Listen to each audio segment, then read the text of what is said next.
আসসালামু আলাইকুম প্রিয় দর্শক। ইজ্জত কা সওয়াল। হ্যাঁ, এই যে দেখেন এটা একটা পায়জামা।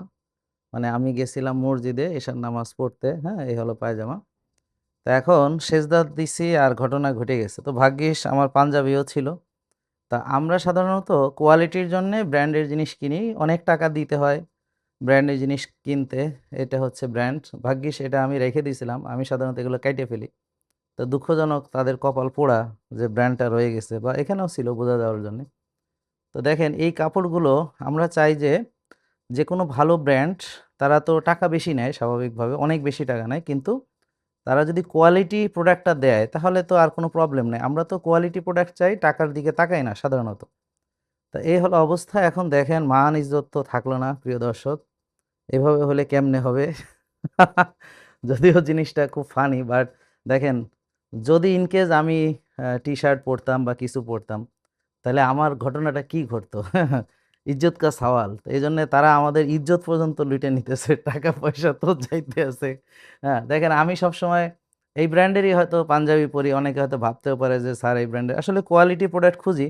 কিন্তু সবসময় যে দাম দিয়ে কোয়ালিটি হয় না। দেখেন এই কাপড়টা তারা একটা নরমাল কাপড় এর চাইতে যদি আমি এই যে নরমাল বানাইছি, হ্যাঁ? এটা বহুদিন ধরে পড়তেছি, হ্যাঁ? এই যে আমি যে বানায় নিছি কাপড় কিনে। এর চেয়ে কত টাকা কম খরচ পড়ছে, হ্যাঁ? অথচ দেখেন এইটা তো এখনো মজবুত আছে, কিছু হয় না। আর আমার মনে হয় এই জীবনে আমি যেগুলো বানাইছি কোনোদিন এরকম ঘটনা ঘটে নাই।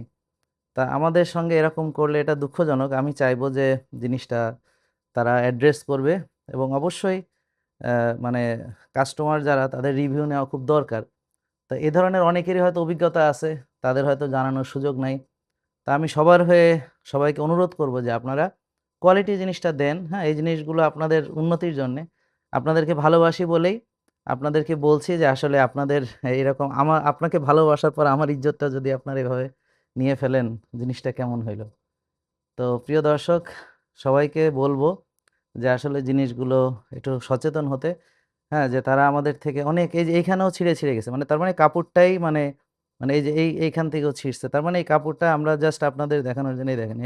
দেখেন জিনিসটা কত ইজি এই দেখেন কত ইজি মানে পুরো কাপড়টাই গেছে নষ্ট হয়ে। তো এ ধরনের কাপড় দিয়ে এতগুলো টাকা নেওয়া তাহলে জিনিসটা কেমন হলো প্রিয় দর্শক? আপনারাই উত্তর দিয়েন। এটা কোনো নেগেটিভ কিছু না। এটা হলো বাস্তব অভিজ্ঞতা। আমি পরে সুন্নত না পড়েই চলে আসছি। কারণ আ হঠাৎ করে পাঞ্জাবি যদি উড়ে যায় ফ্যানের বাতাসে তো ইজ্জতটার কি হবে? যে নামাজটাও ঠিকমতো পড়তে পারলাম না। অথচ এটা একটা পায়জামা। এই আরকি বাস্তবতা।